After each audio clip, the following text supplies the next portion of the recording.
গুণ এটাই। ভাগবত কোনো বই নয়, ভাগবত কোনো পুস্তক নয়, ভাগবত কোনো পুঁথিও নয়। ভাগবতকে কি বললে? ভাগবত পুরাণ হচ্ছে প্রত্যক্ষ কৃষ্ণ স্বরূপ।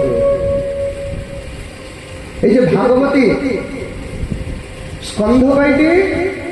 দ্বাদশ স্কন্ধ হচ্ছে ভাগবতে। অধ্যায় কয়টি? ভাগবতে অধ্যায় হচ্ছে 335টি। ভাগবতের শ্লোক সংখ্যা কয়টি? ভাগবতের শ্লোক সংখ্যা হচ্ছে 18,000। এই যে দেখো 12টি স্কন্ধ, কিন্তু এক একটি স্কন্ধ ভগবানের এক একটি প্রত্যঙ্গ অঙ্গ। ভাগবতের যে 12টি স্কন্ধ আছে, ভগবানের কিন্তু অঙ্গের প্রতিশত।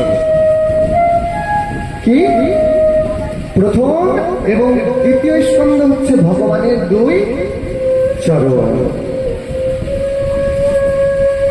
তৃতীয় এবং চতুর্থ স্কন্ধ হচ্ছে ভগবানের জানুনি।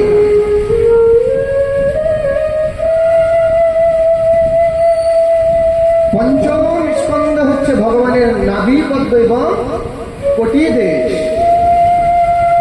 পঞ্চমের পরে ষষ্ঠ স্কন্ধ, ষষ্ঠ স্কন্ধ হচ্ছে ভগবানের হৃদয়।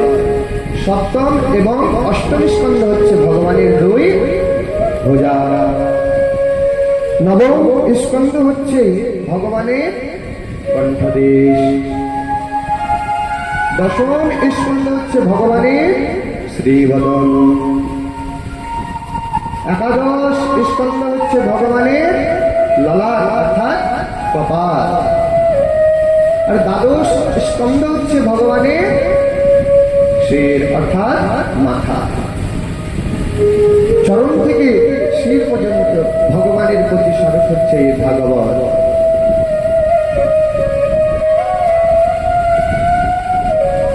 কি বললেন?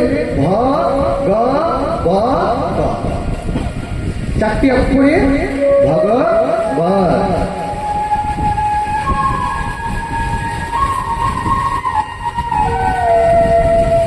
ভতে ভক্তি, বতে বৈরাগ্য, গতে জ্ঞান আর ততে ত্যাগ।